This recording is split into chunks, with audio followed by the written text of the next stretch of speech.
Hi guys, welcome back to my channel. Today we are reviewing Season 1 in its entirety of Andor, and there probably will be spoilers now. It's been a few days since the finale aired, but we're going to dive right in. Andor is the best Star Wars content we've had since Rogue One. It is, without question, and I will take no debate on this, the best quality in writing that Star Wars has ever had, and has single-handedly renewed my faith in Star Wars as a live-action franchise. Going into the show, Andor was probably the one Star Wars show that I had no real investment in.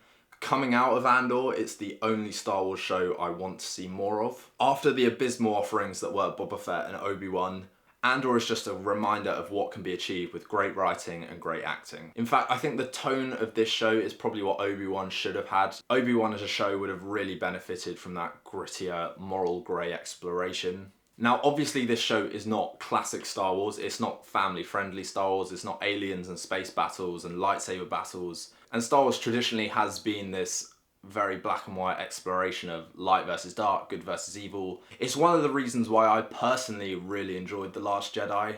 I know everyone was against Luke's kind of world-weary character change in that film, but it just added so many more layers to him, in my personal opinion, and made for a much more interesting arc. Rather than just reintroducing Luke as this pillar for all that's good, it was much more interesting to see Luke with a few more multifaceted kind of components to his character, and that's what Andor is all about. These characters are people, they're not just one-dimensional characters there to fulfill a plot function. And I think for me, what really stunned me was the sheer kind of quality of the supporting cast, who all kind of exist to slowly expose Andor to the rebellion, to expose him to these ideas of freedom and what he should be fighting against. The first season is very much about this journey of self-discovery and assessing his place in the universe and what he could be within it. Some of the standouts were obviously Fiona Shaw as Marva, incredible performance, very nuanced performance, very heartfelt at times as well. Her scene with Cassian in episode 7, I think, that kind of farewell scene, was really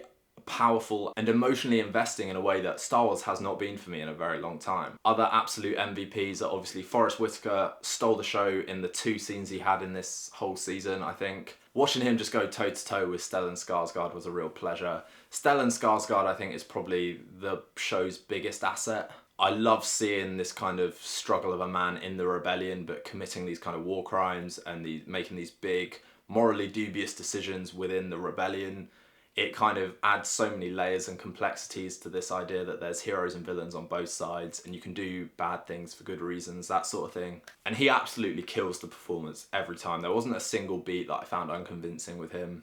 Andy Serkis obviously was an absolute revelation. Episode 10 being probably the best episode of the season, purely for Luthen and Kino Loy's speeches in that episode. It was a really rousing, triumphant moment that juxtaposed the triumph of fighting for freedom and the burden of fighting for freedom at the same time. I thought the parallels there were so well drawn.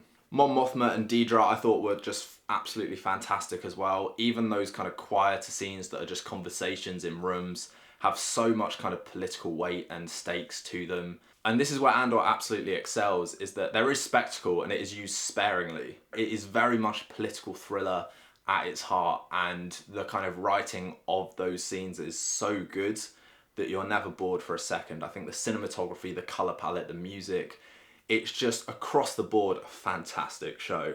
And one thing I also want to add is that I think it's the first Star Wars show live action that hasn't used the volume thing for most of its shooting, and you can tell that. It feels so much more tangible. The sets feel so much more real because they are sets. They're much more spacious.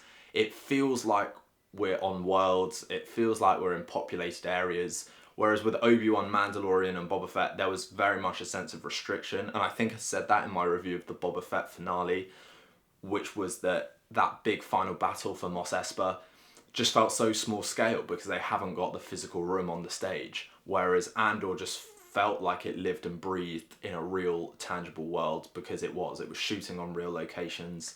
and that just lent it an absolute edge over all the other Star Wars content we've had. It also probably speaks volumes that Andor has the least amount of viewership of any Star Wars show to date. It's mature storytelling, it's gritty storytelling, which I'm not being funny, a lot of kind of Disney Plus subscribers, family-friendly content viewers probably are not going to buy into as much, and probably aren't going to be as used to that kind of quality of slower paced, but completely rich storytelling payoff. It's the one Star Wars show I'm convinced will stand the test of time and will gain a bit of a cult loving later in the game, because it is top quality. Go watch it.